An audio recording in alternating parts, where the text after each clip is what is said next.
Gracias, Joaquín, por la invitación. Y pues aquí estamos prácticamente pues a una semana y cachito de haber concluido el último proceso que fue en Washington y con pues, la noticia de que uno de los acuerdos que fueron leídos en el comunicado conjunto por parte del representante comercial norteamericano es que hemos empezado a programar ya el calendario para el primer trimestre. A ver, este es un punto muy interesante. A mí de lo que me preocupaba, y te lo dije en su momento, era el plazo fatal, ¿no? Diciembre. Pues es lo peor que hay para una negociación, es un plazo fatal, ¿no? Sin duda, y siempre tratábamos de definirlo como un plazo conveniente, pero no claramente en un corte súbito. Lo que veíamos es que pues, podían alinear los incentivos de tenerlo. Pero estamos 2 meses después de haber iniciado este proceso, hacia finales de octubre, como nos encontrábamos, y yo creo que hubo una serie de decisiones al interior de mis colegas en Washington, donde ya ves que están muy ocupados con la agenda fiscal, que Bueno, es una prioridad del presidente, y eso de alguna manera pues implicaba no tener demasiadas cosas abiertas a la hora de ir al Congreso. Yo creo que eso fue un incentivo para decir, bueno, vamos dándonos el tiempo para poder seguir intentando encontrar una solución a esta o negociación. sea, la propuesta fue de el representante de Estados Unidos. Sí, fue puesta así como diciendo, es que ya han declarado muy seguido funcionarios mexicanos y canadienses que pues muy probablemente esto se vaya a principios del año. Entonces, como ya han declarado eso, pues les vamos a proponer que calendarizamos el primer trimestre. Yo creo que fue más bien aprovecharse de un hilito por ahí para hacer un planteamiento que les interesaba a ellos. Y yo creo que el tiempo ha sido un factor estratégico para esta negociación. Ya vamos a cumplir el 8 de noviembre un año de la elección de Estados Unidos Sí. y seguimos aquí intentando encontrar una solución. Ahora dime, yo a este le veo un impacto para las campañas en México, incluso para el candidato que va a ser, por ejemplo, del PRI. Fíjate Joaquín, que uno de los primeros cuestionamientos, al regresar, algunos de los años que tuve por parte de medios, era, pues no decían ustedes que no se podía mezclar con la elección. La verdad es que yo personalmente nunca lo afirmé así. Y yo creo, pensándolo claramente, que no debemos de tenerle miedo a que este proceso sea parte del debate de los que pretenden dirigir a este país en los próximos Estoy 6 de años. acuerdo contigo. Sí, ¿por qué? Pues porque los obliga a definir una posición y que no se queden así flotando en una tablita sin decir exactamente cómo les gustaría ver esta solución. Es muy difícil decir, a ver, ustedes ya no negocien, yo voy a negociar. A ver, pero dinos cómo, dinos bajo qué premisa, qué estrategia. Tenemos claro qué está en juego y cómo serían las posibilidades de resolverlo. Yo creo que eso sería un debate muy enriquecedor. Sí, además López Obrador ha declarado, Andrés Manuel López Obrador declaró que no, que había dicho que se detuvieran las negociaciones y que empezaran después del 1 de julio, cuando hubiera un presidente ganador. El problema con eso, Joaquín, es que pues si fuera exclusivamente una decisión de la parte mexicana sería muy sencilla. Pero tú sabes que uno de los elementos que juega de qué lado es que la notificación de salida puede ser hecha por cualquiera de los tres líderes. Entonces, pues pensar que nosotros podemos decir, no, no, esta negociación se para y la reiniciamos, pues parecería que no hay nada que decir por parte de Canadá o de Washington. Entonces no es tan fácil como hacer ese tipo de acciones y sobre todo el impacto de la incertidumbre de tomar Bueno, esas pues, decisiones. el impacto de la incertidumbre es que en este momento el dólar interbancario ya está en 19.21, viniendo desde 17.40. Sí, sin duda. El día, justo yo estaba observando el comportamiento de sabemos que, y lo hemos dicho siempre, en esta negociación sus altibajos van a tener impactos. Creo que los actores han aprendido a asimilar un poco que esto no son definiciones completas o totales.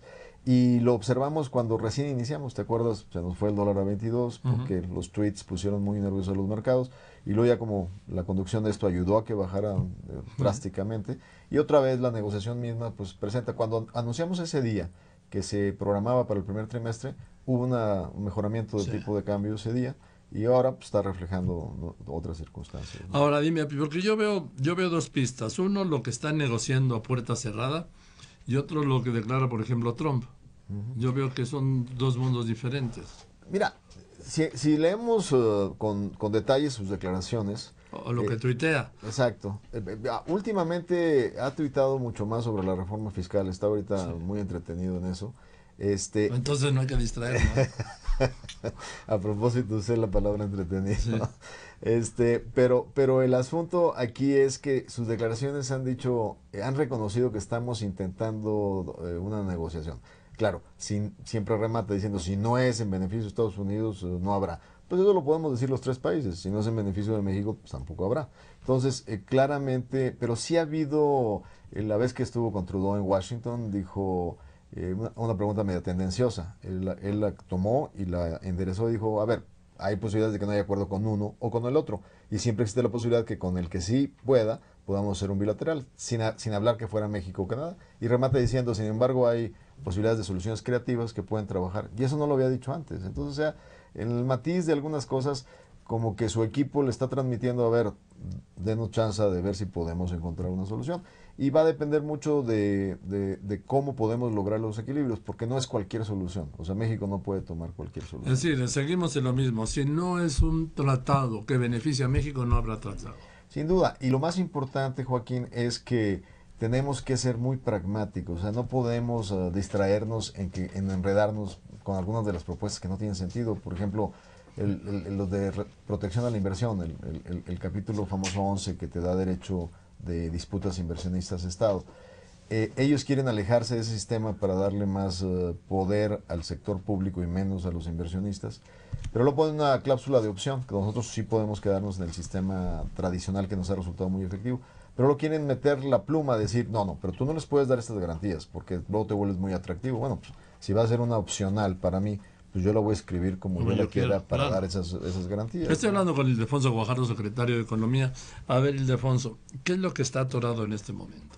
Mira, lo más... Yo sé que es la negociación, en la negociación todo se atora, ¿sí? Pero hay que reconocer que el reto más importante es que partimos de una visión estructural distinta, que es lo que le da un altísimo grado de complejidad. A ver, dime, explícanos esto. Concretamente el presidente Trump cree que los déficits comerciales son negativos para una economía.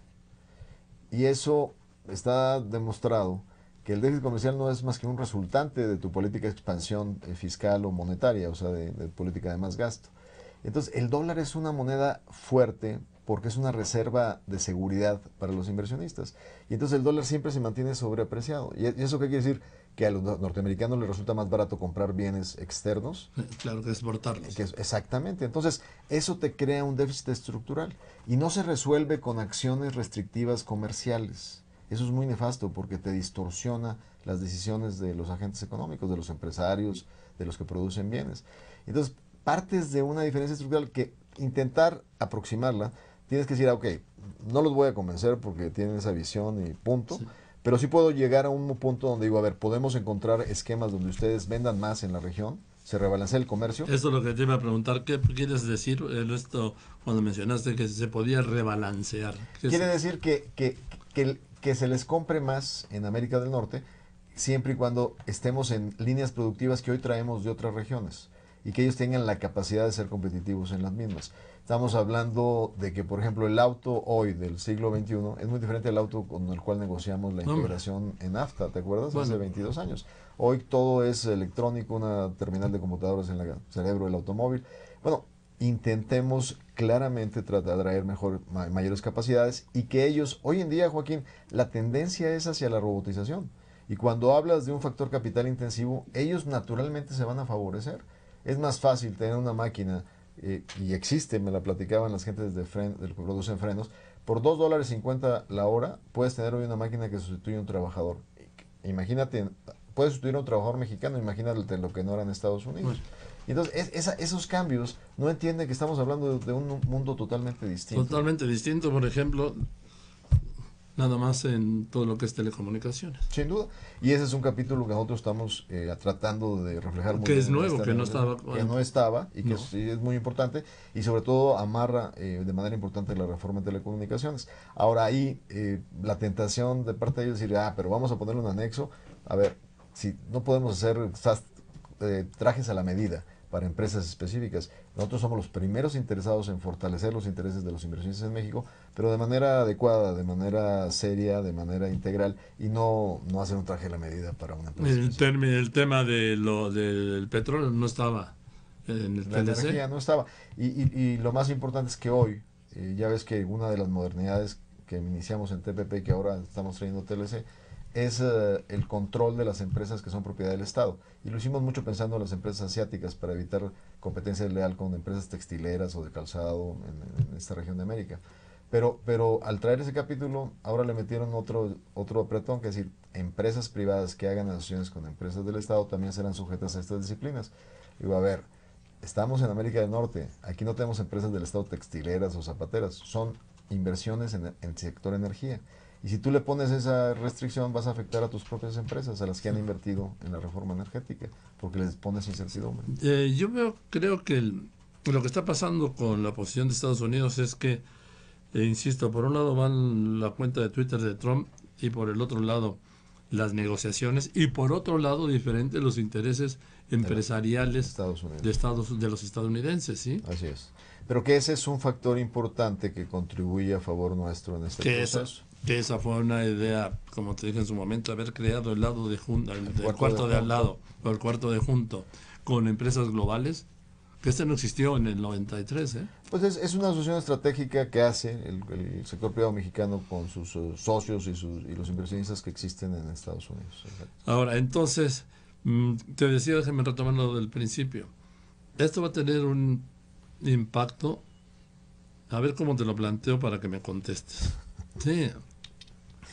¿Esto puede tener alguna consecuencia en la elección del candidato priista a la presidencia de la República? Mira, yo creo, Joaquín, que lo más importante para el equipo al que le ha dado la responsabilidad del presidente de llevar esta relación bilateral es que no tengamos ninguna crisis o muerte súbita en este proceso, que no cree una situación totalmente de repente inesperada, porque el presidente en su momento de conducción y en este caso el partido que es el que finalmente toma las decisiones, pues tiene que tener un ambiente de calma, sin ningún tipo de alteración relevante para que pueda ser un proceso saludable, el proceso de selección del candidato. Y ahí pues tener una crisis en medio de esto pues no ayuda para la sanidad, para la salud de este proceso. No ayuda para la salud del proceso. El periodista señor Ildefonso Guajardo, secretario de Economía, pero sí puede beneficiar o no a algunos de los precandidatos. Yo creo que yo sé que no estás negociando para eso, ¿sí? Pero yo los conozco a los que han ido a pasarelas por invitación del partido y todos cuando, incluso lo han dicho en sus discursos, siempre nos mandan un mensaje de respaldo, de solidaridad y sobre todo de decir, todos están pendientes de que esto salga muy bien para México. Entonces, el interés de ellos, y te lo digo porque todos son buenos amigos y son gente muy responsable, no están pensando en ellos, están pensando en el país. No, pero lo que estaba pensando era yo, ¿sí? Como una pregunta. Y dime una cosa, ¿sigue en pie la decisión del presidente de que en el TLC se negocia todos los aspectos bilaterales o ninguno? Yo creo que ese fue el mandato de enero y no ha variado, que esta negociación y esta relación es integral y tiene que seguirse viendo de manera integral. Que tiene que tener balances en todos sus ¿Incluida aspectos. La migración, el tema migratorio? Sin duda, yo creo que esa es una responsabilidad donde los equilibrios los lleva la Cancillería. Cada dependencia somos responsables de nuestros temas, pero creo que ese balance sin duda es el que es el responsable la Cancillería mexicana. O sea, o se resuelven todos los temas de la agenda bilateral o no se resuelve ninguno. ¿No? Todos tendrán su aterrizaje ya propio, de acuerdo a los intereses de México. Lo hemos platicado, no quiere decir que si de repente no hay TLC no va a haber comercio, lo sabemos que es un área muy específica la que se vería afectada y tenemos que tener un plan para ello, pero lo mismo en términos de nuestras acciones en materia de seguridad, pues hay cosas que son por nuestro propio interés que tenemos que seguir platicando, ¿no? En términos de la seguridad territorial mexicana y que se comparten información sobre el combate al crimen organizado y esos temas, ¿no? O sea, ¿México no se va a levantar de la mesa de negociaciones? No, Joaquín, y lo hemos demostrado, por más difíciles que sean las propuestas, nosotros seguiremos aquí haciendo unos planteamientos y veremos claramente cuál es la voluntad y la flexibilidad de nuestros contrapartes en la mesa para acercarnos a nuestras diferencias. Por último, Ildefonso Guajardo, el que se haya prolongado, se haya ampliado el espacio, el tiempo hasta febrero, hasta el primer trimestre, tampoco establece un plazo fatal, puede seguir en el segundo semestre. de alguna manera, otra vez, vuelven a alinearse incentivos para tratar de resolverlo. Sobre todo porque ya empezamos a emparejar también la elección intermedia en Estados Unidos, que es en noviembre. Y entonces, pues claramente un presidente tan enfocado en sus mensajes electorales, pues va a estar empezando a rendirle cuentas a quien les prometió o renegoció bien o lo termino. Entonces, ese tema no desaparece y claramente impone una dinámica para ver si podemos concluir en un tiempo adecuado. No hay garantías como no las hubo para el cierre de diciembre. Bien, entonces nos veremos, Ildefonso, después de la ronda que empieza el día 17. Así es, aquí en la Ciudad de México. El próximo día 17, sí. Así es. Gracias, Ildefonso. Gracias, Joaquín. Muchas gracias por venir, Ildefonso Guajardo.